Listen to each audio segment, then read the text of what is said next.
If you're a brand new manager, there's a truth that no one tells you, which is the first 30 days are not about proving to anyone that you are the smartest person in the room. I know we love to think that, but instead, those first 30 days are so important, and we have to focus on some key actions and principles to lay the foundations to actually earn you respect and make your team want to work with you for the long run. If you understand the 4 steps I'm about to give you, your first 30 days as a manager will feel 10 times less chaotic, and you'll build so much respect with your team and your seniors as well. Hey, my name is Heather. I've managed small teams on the Harrods shop floor and large teams as a director inside a FTSE 100 tech company. And now I train new managers across the globe in some huge companies such as American Express and Abercrombie & Fitch. So if you're feeling the pressure right now, wondering how you're even meant to make a great impression or how much of yourself you should bring into the job, I see you, I have been there. And that is exactly why I made this video. Because after training thousands of new managers over the last few years, I've spotted patterns. The ones who crush it in the first 30 days, they're not trying to do everything. They do the right things and they do those things really well. So in this video, I'm going to walk you through the 4-part plan I give to every single new manager I coach so you can hit the ground running, make your mark, and feel like you've actually got this. Each of the 4 steps I'm about to lay out is going to come with a super clear set of actions for you to use and take in those first 30 days in your new manager role. So let's get into it. Step 1 is we need to reset the relationship with our team. One of the first mistakes nearly every new manager makes is we walk into the job and we try to be liked. I get it. I have done it too, especially if you've been promoted internally and all of a sudden you're now managing friends or ex-peers, or if you've been brought into a new company and this is the first time meeting these people. Either way, it is awkward, it is weird, and there's some conversations to be had. We want our team to trust us, we want them to feel comfortable, and we don't want to come across as arrogant or suddenly above them. But the difficult truth is, chasing likability will actually sabotage your leadership in the long run. Being liked is going to win you some of that surface level harmony day to day. It's going to feel easy in the beginning, but it doesn't build respect in the long run. And it's the respect that builds the real trust, the real performance. If you don't reset that relationship early, your team's just going to continue to treat you the way they always have, and you're going to feel the same way you always have as a teammate and not a leader, which means your team is still going to come to you with every tiny problem instead of solving things themselves. They might push back on decisions because they see you as a peer, not a leader. Or worst of all, you might avoid tough conversations in case it rocks the boat because we're scared, we feel awkward, we fear those conversations. And in order to avoid this, those early weeks really matter a lot. We don't need to become bossy or a completely new version of ourselves or being cold, but we do have to be clear. We have to say, hey, I'm still me, but my role has changed. I am here to support you, but I'm also here to hold the bar for our standards high. Being a great manager cannot be about being liked in those first 30 days. It's about being clear, consistent, and courageous with these conversations. So before you dive into the day-to-day, take time to reset and be intentional about the dynamic in those first 30 days. Set some expectations and ask your team what they need from you and tell them what you need in return. That's where you're going to earn the respect, and the respect is what will make your job 10 times easier. So your action here is to have a reset conversation with every single team member. Here is what to include. So we want to set off by saying something like, I'm not a boss who gives directives and micromanages. I know you're the expert,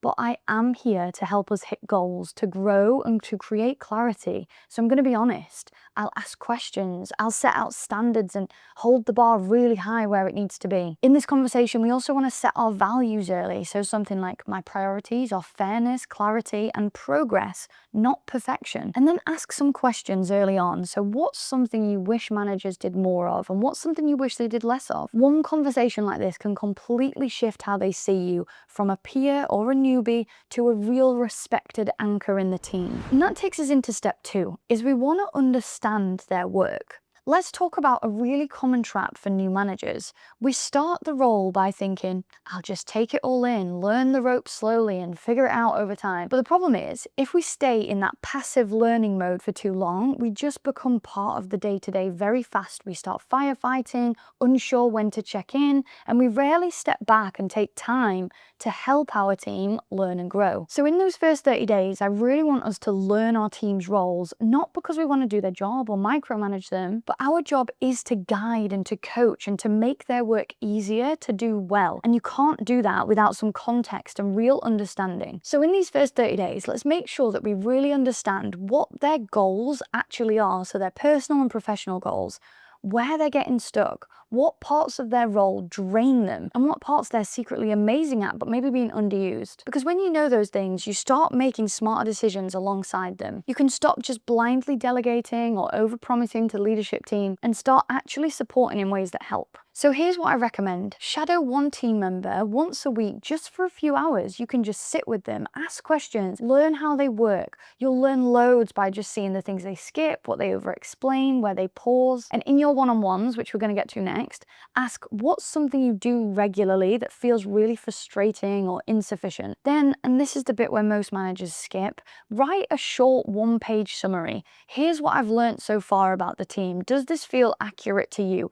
It really just shows that you're not just listening, but you're actively trying to understand, get it right, see the context, see their point of view. It makes them feel seen in a way that they will know their work is important to the team, to the bigger picture, to the goals of the business all around, and that you really care about them. When they know you understand what they're doing, they are way more likely to trust you when you make a call or challenge something when they need to. You don't have to be perfect, but you do just have to get that really basic understanding. Get curious, learn fast, and just really show them that you care. By the way, I send weekly leadership tips to over 13,000 managers. If you want to get on the list, just go to the link in my description to sign up for free. Okay, step 3. We've talked about this one a little bit throughout this video, but it's to build an actual one-to-one system that works. If there's one thing that make or breaks the first 30 days of your management role, it is your one-on-ones. Not those big all-hands meetings, not the emails that you send, but in the one-on-one moments, because this is where that true individual trust is going to be built with your team. It's in the quiet, consistent conversations where you get to show them that you really care. And most new managers skip them entirely or turn them into like glorified status updates where they do most of the talking and take over. But if you're not using one-on-ones to really understand your team's mindset, spot those hidden blockers and coach them for growth, you are really missing out on the most powerful tool you have to lead well early on. And the risk is, if your one-on-ones are vague or reactive, so like we just jump in and do them when we feel like we need them, your team learns to only share the surface level stuff. They stop raising issues and you lose visibility into what's really going on until the day something breaks, and then it becomes urgent and you have to step in. But the other big risk here is you run them, maybe like a 30-minute once a week, and you just talk the entire time. Managers love to do this. We love to take up all that space, ask a question, and we get a bit of silence.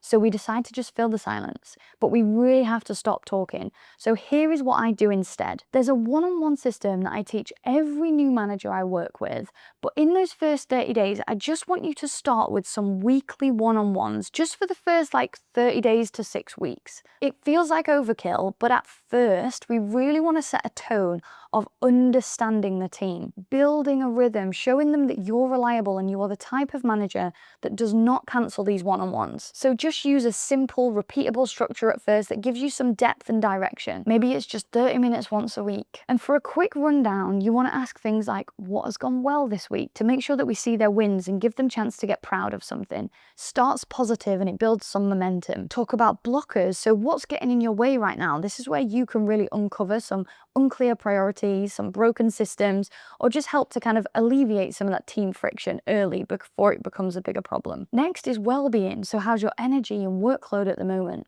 We want to talk about that to make sure we're managing humans, not just output.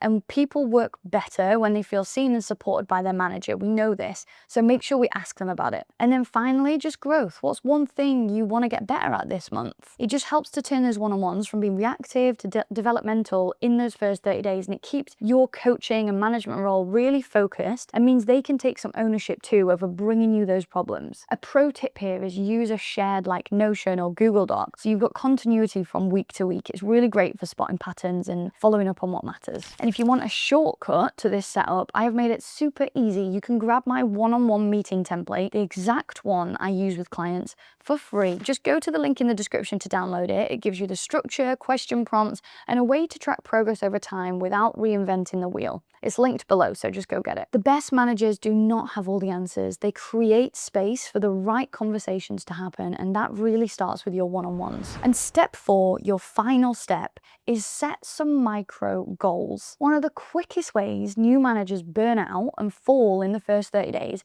is trying to fix and do everything. every broken process, every team complaint, every awkward dynamic, we think it's a good idea to just jump in and fix.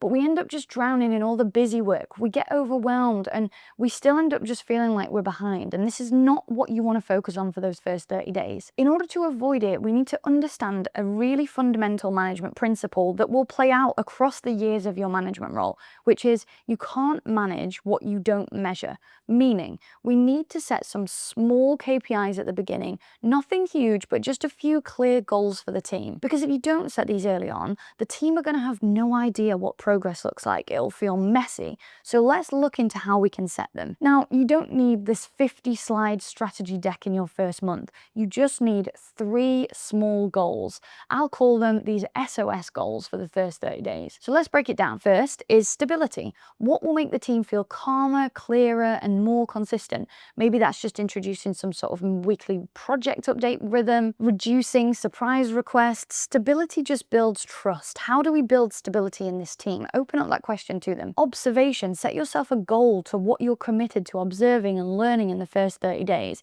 It shows your team that you're not rushing in to fix things without context, but that you're taking the time to understand the system before you make any changes. And then finally, set some goals around signals. What small but visible wins can you deliver that show, hey, I see what's broken and I'm on it. So here's some examples of these SOS goals in action. You could set up weekly team check-ins to create a rhythm.